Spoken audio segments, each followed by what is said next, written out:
নমস্কার সবাইকে। সবাই ভালো আছেন আশা করি। জগদম্বার কৃপায় আপনারা ভালো থাকুন, মায়ের কাছেই প্রার্থনা করব।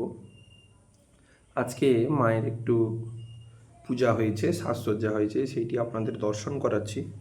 এবং তার সঙ্গে সঙ্গে আজকে একটু বগলামুখী ব্রহ্মাস্ত্র বিদ্যা নিয়ে কিছু কথা আলোচনা করব। রুদ্রজামল তন্ত্রোক্ত যে বগলামুখী ব্রহ্মাস্ত্র বিদ্যার প্রয়োগ রয়েছে এবং ব্রহ্মাস্ত্র বিদ্যা স্তোত্র রয়েছে, এটি অত্যন্ত উপকারী।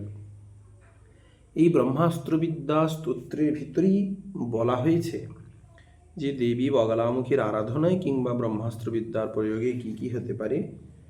বারবার করে বলে দেওয়া হয়েছে যে বাদী মূকতিরঙ্কতি ক্ষিতিপতির বৈশ্যানর শীততি ক্রোধী শাম্যতি দুর্জন সুজনতি ক্ষিপ্রাণুগো খঞ্জতি গর্ভী খর্বতি সর্ববিচ্চ জড়তি তন্মন্ত্রিণায়ন্ত্রিতঃ শ্রীনিত্যে বগলামুখী প্রতিদিনং কল্যাণী তুভ্যম নম।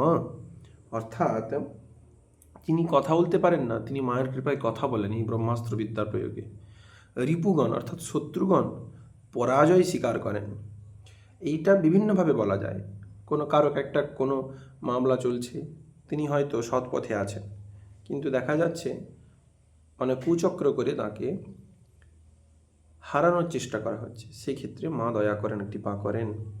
আবার কি স্তম্ভনে, অর্থাৎ শত্রুগণের গতিকে রুদ্ধ করার জন্য। স্তম্ভন অর্থে সবাই ভুলভাবে নেবেন না। স্তম্ভন অর্থে শত্রুর দুষ্ট গতিকে রোধ করা।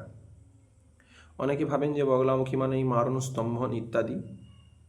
এগুলো খুব ভুল ধারণা। মা অসতের পথে থাকেন না, এটা একদম সত্য কথা।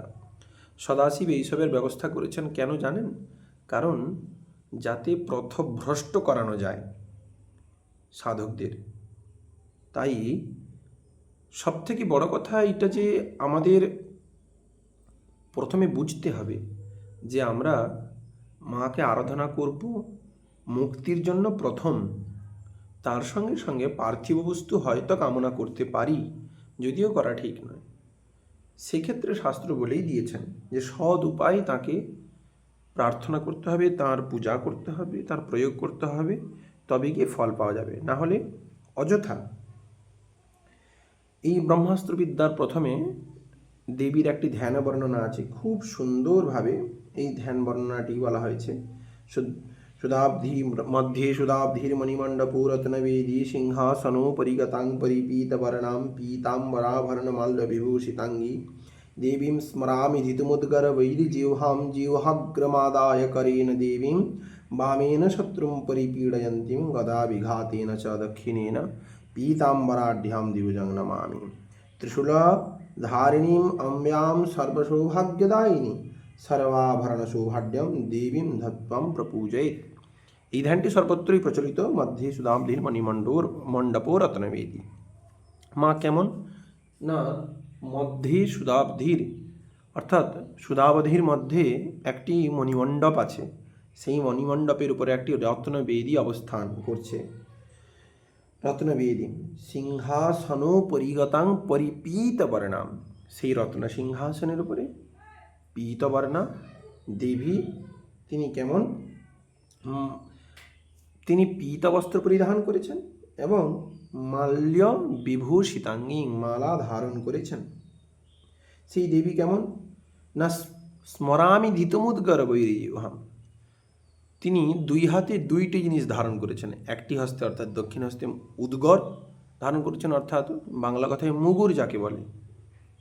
আর অন্য হস্তে কি ধারণ করেছেন না, অন্য হস্তে ধারণ করেছেন তিনি শত্রুর বৈরিজিহ্বা, অর্থাৎ দুষ্ট প্রবৃত্তিগুলোকে তিনি ধারণ করেছেন।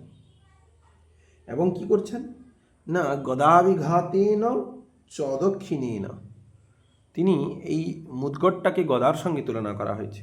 তিনি একরকম গদাই ধারণ করেছেন। এর দ্বারা কি করছেন? গদাঘাতের দ্বারা সেই অসুরের কুপ্রবৃত্তিগুলোকে চূর্ণ বিচূর্ণ করছেন। এই হচ্ছেন জগদম্বা বগলামুখী। তাহলে আমরা যদি তাকে আমাদের কুস্বার্থ চরিতার্থ করার কাজে লাগাই, তাহলে কি তিনি কৃপা করবেন? ভেবে দেখুন। এই জন্য মানুষের অনেক অসুবিধা থাকতে পারে এবং তারা মার কাছে এটি প্রার্থনা করবেন, এটা একদম সত্য কথা। তা বলে অসৎ প্রবৃত্তি নিয়ে মার কাছে গেলে তার ফল কিন্তু বিপরীত হতে পারে।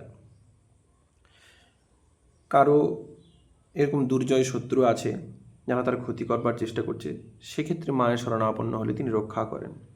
এই যে বললাম, যা কারো কেস চলছে, কাচারি চলছে, সেক্ষেত্রে তিনি রক্ষা করেন। কর্মস্থানে যদি বাধা হয়ে থাকে তিনি রক্ষা করেন। তার সঙ্গে সঙ্গে অন্যান্য বিভিন্ন ধরনের যদি কারো সমস্যা থেকে থাকে, যে কোনো সমস্যা থেকে থাকে, তিনি রক্ষা করবেন। কিন্তু অসৎ প্রবৃত্তি নিয়ে এলে মায়ের কাছে তা হবে না, স্পষ্টই না বলা হয়েছে। আমি বহুবার মা বগলামুখীর সম্বন্ধে দেববাণীতে আলোচনা করেছি। আজকে মায়ের একটু সাজসজ্জা হলো, সেই কারণে আপনাদের দেখালাম। আরেকটি কথা বলে রাখি, যারা কুষ্টি বিচার কিংবা প্রতিকারের জন্য চেষ্টা করছেন, আমার সঙ্গে যোগাযোগ করতে চেষ্টা করছেন, আমার নাম্বার দেওয়া থাকবে ডেসক্রিপশন বক্সে, আপনারা সেখান থেকে যোগাযোগ করতে পারেন। কুষ্টি বিচার হোক, প্রতিকার হোক, এইসব বিষয়ে যারা আমার সঙ্গে পরামর্শ করবার চেষ্টা করছেন, তারা নিচে দেওয়া নাম্বারে যোগাযোগ করে পরামর্শ করতে পারেন। সকলে ভালো থাকুন, সুস্থ থাকুন, মা সকলকে কৃপা করুন, এই প্রার্থনা করে আমি মায়ের শ্রীচরণে জগতের মঙ্গল প্রার্থনা এবং প্রণাম জানিয়ে এখানেই শেষ করছি।